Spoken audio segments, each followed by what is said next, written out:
السلام عليكم ورحمة الله وبركاته. أهلا بيكم في فيديو جديد. ازيكم عاملين ايه؟ يا رب دايما تكونوا بخير. هقدم لكم دلوقتي الفصل السابع من الجزء الثاني من رواية ما وراء الظلام، أو نقدر نقول رواية هازارد.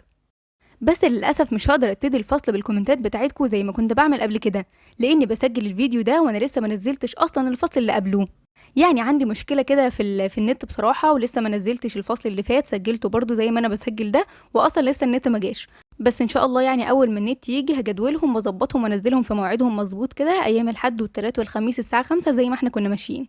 فبما اني بقى هبتدي في الفصل على طول، يا ريت قبل ما ابدا ما تنسوش تعملوا لايك للفيديو وتشتركوا في القناه لو اول مره تشوفوني او لسه ما اشتركتوش، وما تنسوش طبعا تفعلوا زر الجرس عشان يجيلكوا اشعارات بكل الفيديوهات الجديده اللي بنزلها، وعشان تكملوا معايا بقيه الروايه ان شاء الله.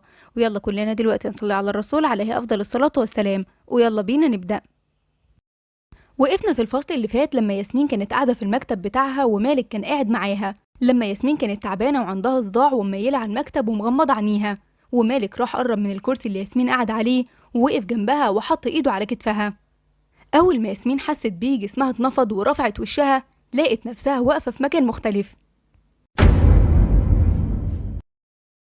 مكان واسع ولونه رمادي مش باين له سما من ارض. بصت حواليها في كل حته ما لقتش حد، بس سمعت صوت في ودنها بيقول لها تغمض عينيها. ياسمين ما كانش قدامها غير انها تسمع كلام الصوت اللي في ودنها، وغمضت عينيها على اساس انها هتفتح تلاقي نفسها في المستشفى من تاني، بس مش ده اللي حصل.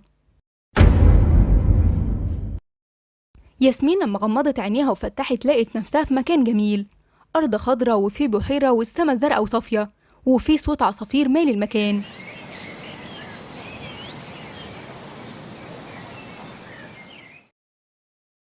ياسمين للحظة حست إنها بتحلم، جت تبص على لبسها لقت نفسها لابسة فستان حرير لونه أزرق، وبطنها كانت بارزة. حطت إيديها على بطنها لقيتها كبيرة، وحست إن في جنين في بطنها. ياسمين ضربات قلبها زادت جدا وبقت تتنفس بسرعة، وفجأة حست إن في حد بيحضنها من ظهرها بالراحة، ومع حضنه ليها بدأت تحس بالهدوء والأمان. الشخص ده حوطها بإيديه وحط كف إيده على بطنها ووطى على ودنها وهمس لها: هيبقى قمر قوي شبهك. ياسمين فجأة فتحت عينيها وهي بتشهق، لقت نفسها نايمة على سرير في أوضة، وأول كلمة قالتها وهي بتفوق هي اسم مالك. ساعتها كل اللي حواليها بصولها باستغراب. ندى قربت منها وقالت لها: حمد لله على سلامتك يا حبيبتي. ياسمين بتعب: أنا فين؟ أنت في أوضة في المستشفى، أغمى عليكي في جبنك على هنا.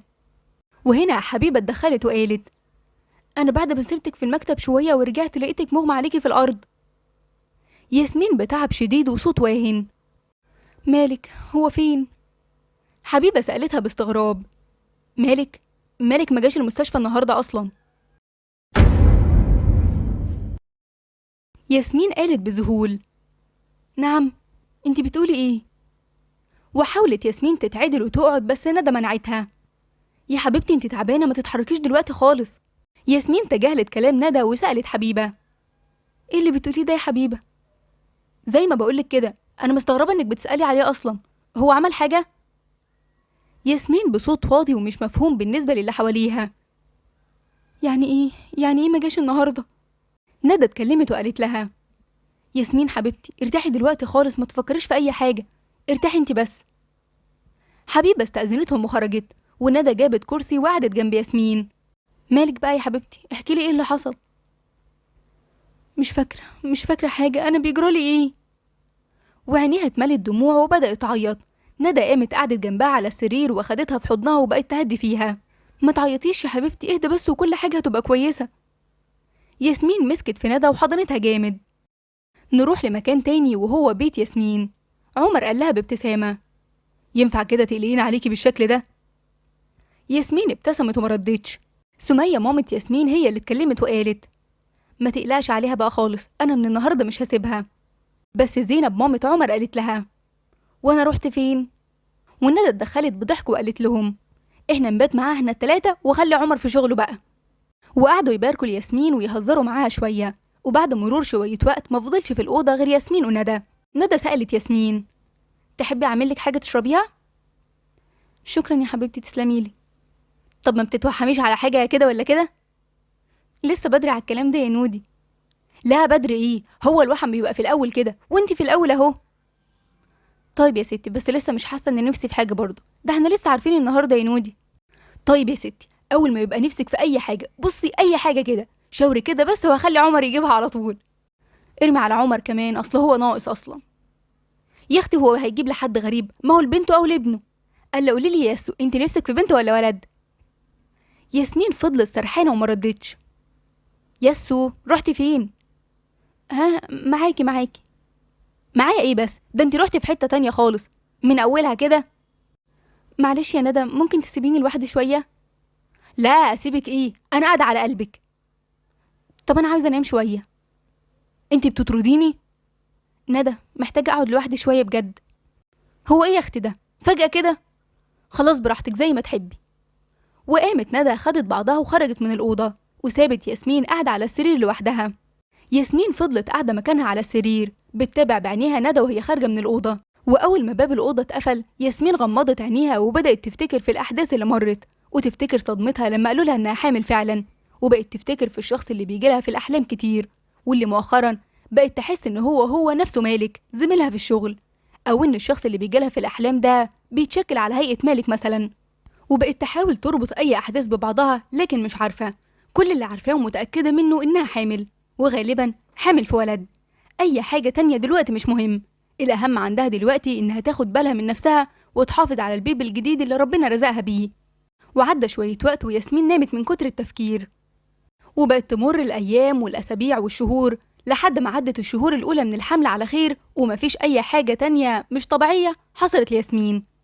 وندى ومامتها ومامة ياسمين بقوا يباتوا معاها هما التلاتة ويقضوا معاها أطول وقت ممكن عشان يساعدوها وكمان يعوضوها عن غياب عمر، واللي بقى يستغل وجودهم حواليها ويتأخر في الشغل ويبات فيه بالأسابيع.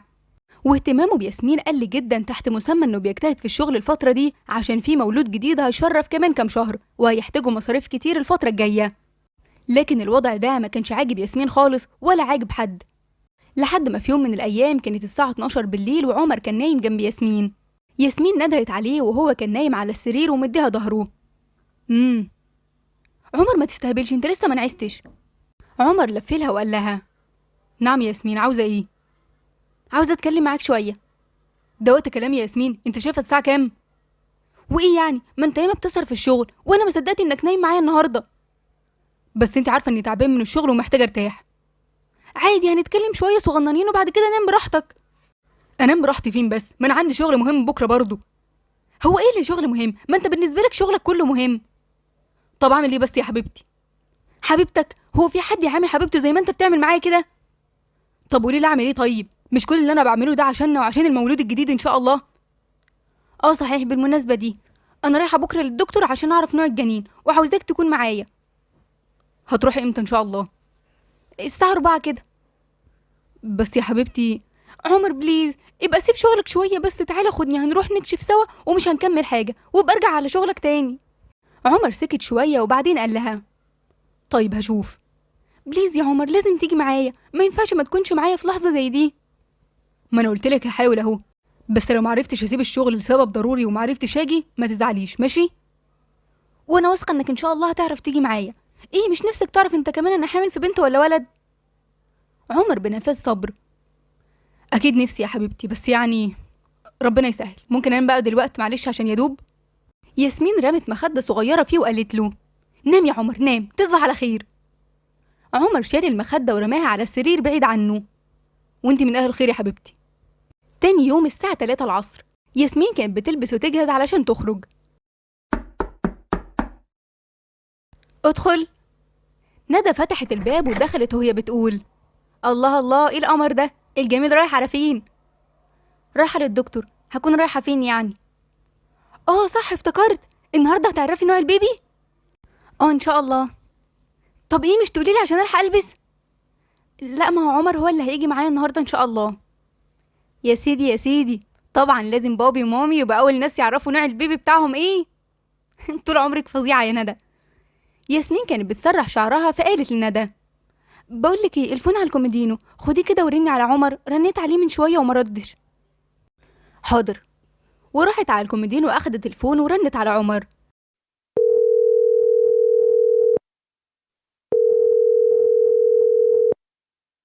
رنت مرة واتنين وبرضه مردش.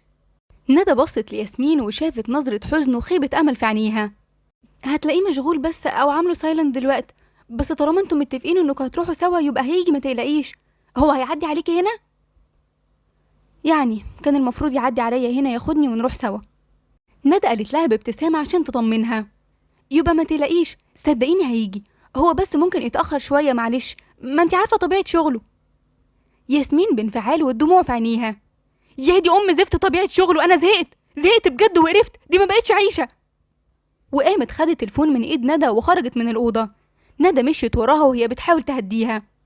ياسمين قالت بهدوء وهي بتمسح دموعها. خلاص يا ندى أنا كويسة. طب أروح أجيب لك كوباية مية؟ ماشي.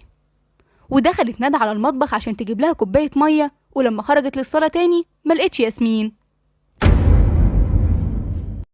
دخلت تدور عليها في الأوضة وهي بتنادي عليها بس برضه ملقتهاش. ياسمين نزلت من البيت وركبت عربيتها وشغلتها ومشيت بيها. مشيت وهي مش عارفة نفسها رايحة فين، مش حاطة في بالها مكان معين تروحه، ولا حتى انها تروح للدكتور زي ما كان مفروض تروح. فضلت سايقة وبتتمشى بالعربية وبس. وطول ما هي ماشية كانت سرحانة وعمالة تفكر في كل اللي بيحصل بينها وبين عمر طول الفترة اللي فاتت دي، وقد ايه بقوا بعاد عن بعض، قد ايه هو بيتخلى عنها في اكتر فترة هي محتاجاه فيها، قد ايه بقى مشغول وبعيد، وكل يوم بعده عنها بيزيد اكتر واحتياجها ليه بيزيد اكتر. وطول ما هي عمالة تفكر في التفاصيل دي وتتعمق في الذكريات اكتر، سرعتها بالعربية عمالة تزيد شوية بشوية، وهي مش واخدة بالها وسرحانة، وعينيها بتنزل في دموع بغير ارادتها. لحد ما في لحظة كانت هتخبط في عربية، فأدركت الموقف بسرعة. بس بعد شوية ركنت العربية على جنب ووقفتها وميلت على الدركسيون وبقت تعيط.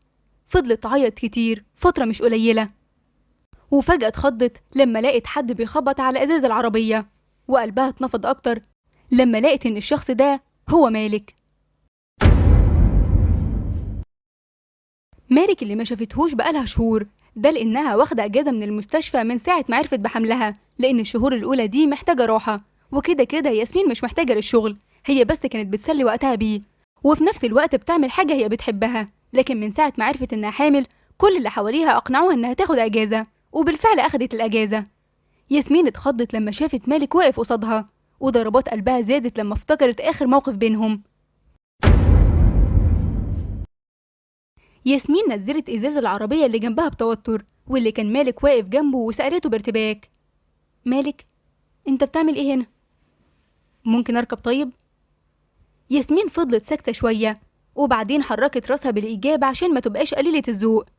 مالك ركب في الكرسي اللي جنبها وقال لها. تيجي نروح نقعد في كافيه عشان نعرف نتكلم؟ ياسمين باستغراب. نتكلم في ايه؟ لما نقعد ونتكلم هتعرفي كل حاجة. هو في ايه؟ انت عاوز ايه؟ وايه اللي جابك هنا اصلا؟ اسمعي بس اللي بقولك عليه وهتلاقي إجابة لكل أسئلتك، بس مش هينفع نفضل واقفين في الشارع كده. ياسمين فضلت ساكتة شوية ومش عارفة تعمل ايه. وبكده يكون الفصل بتاعنا النهاردة خلص. أتمنى يكون عجبكم وتكونوا استمتعتوا بيه.